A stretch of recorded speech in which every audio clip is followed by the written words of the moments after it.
Bueno, y regresamos después de estos interesantes mensajes de nuestros colaboradores a la pregunta justamente que le tenemos al abogado José Compagnoni acerca de esta situación. Ya hablamos un poco de lo que era una emergencia estatal y nacional y ahora iríamos a esa pregunta, abogado, de cuáles son esos derechos que tiene si no tengo ingresos, pero tengo deudas con mis acreedores. ¿Qué Ya, podemos hacer? vale, Wendy, gracias.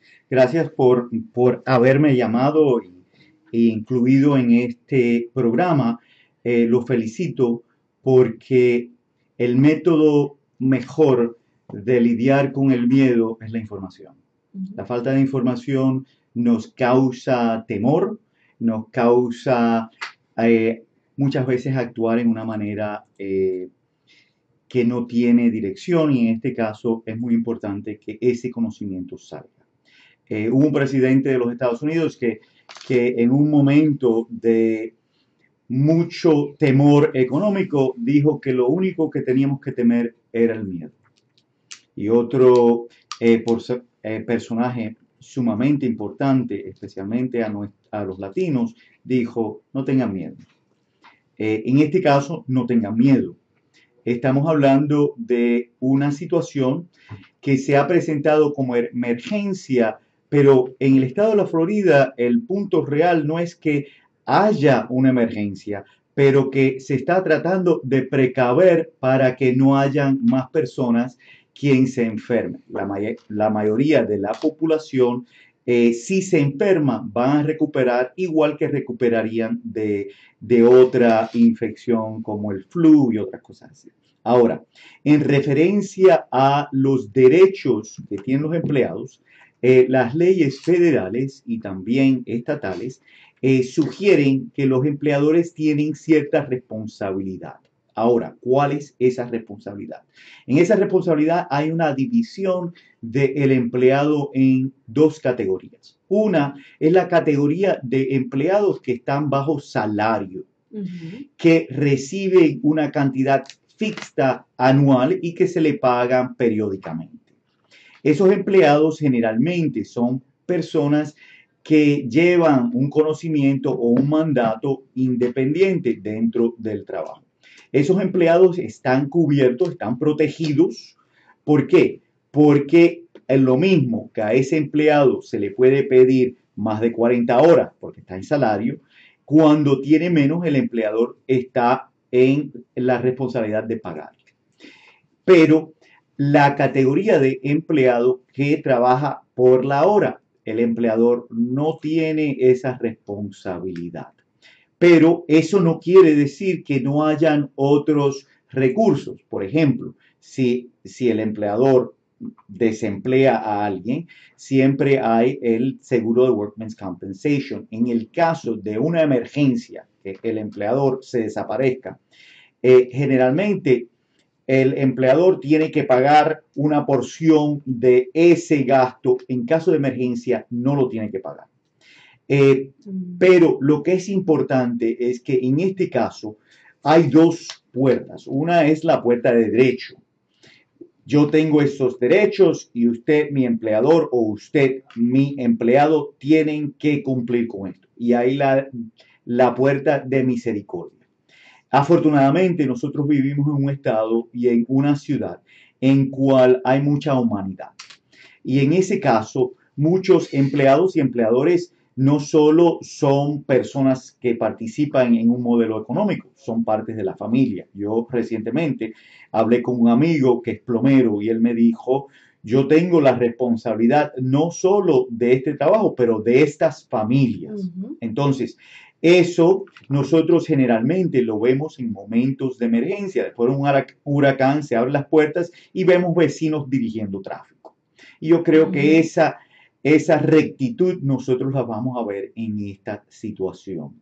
Pero, ¿cuáles son las responsabilidades del empleador de pagar esos salarios? Del empleado. El empleado no tiene, que es de hora, no tiene esos derechos.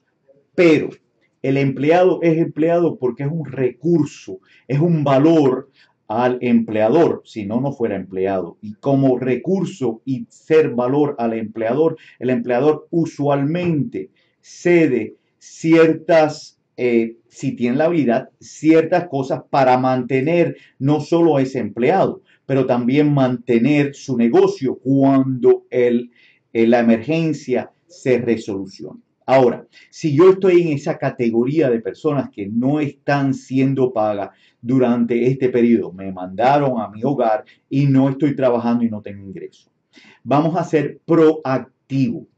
Vamos a llamar a nuestros acreedores. Vamos a solicitar antes, y esto es importante, antes de no pagar, antes de llegar a una situación en que haya un incumplimiento y presentarles la situación. En muchos casos, por ejemplo, si uno tiene un préstamo en compra de una casa que es protegida por leyes federales, el VA, el FHA y otros, usualmente se requiere un periodo de espera de unos meses.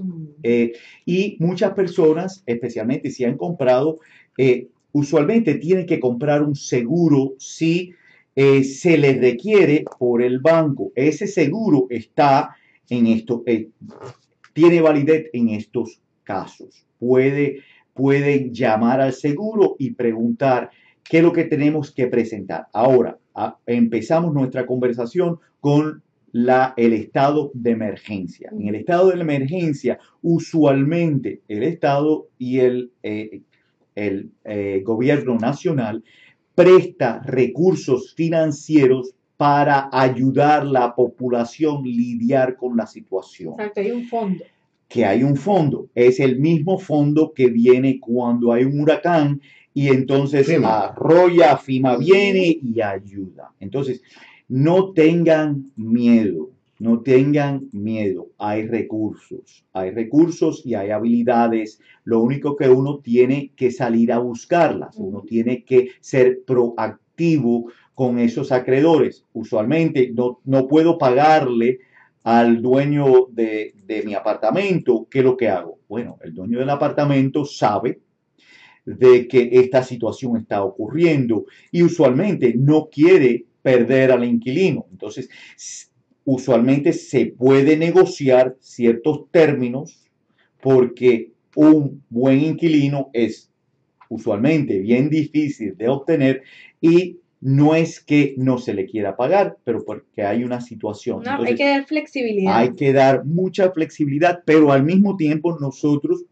no podemos sentarnos en las manos, tener miedo y no actuar. Este es el momento de actuar, llamar, averiguar. Lo que tenemos que temer es no saber y no preguntar. Así mismo, y también es importante el tema de que si usted ve un abuso, un abuso como lo dice la oficina de la fiscal Catherine Fernández Rondo, de estos precios excesivamente, pues como se dice la palabra, que son abusivos totalmente, tiene que reportarlo llamando al 305-547-3300 porque eso es totalmente ilegal. Una caja de agua, en un ejemplo de $19.99, una botella de alcohol en $23, algo aterrador que vale no más de $3 y que por supuesto no existe. En Amazon justamente personas han reportado que como los third party vendors están dando precios de $50, $40, $30 por alcohol o por un hand sanitizer. Así que ahí es importante. No, en este caso no aplica porque es un third party vendor en cuestión de Amazon, pero sí lo puedes reportar con Amazon. Y nuevamente el número de teléfono es el 305-547-3300 y al regresar de este mensaje con nuestros colaboradores vamos a seguir hablando de la situación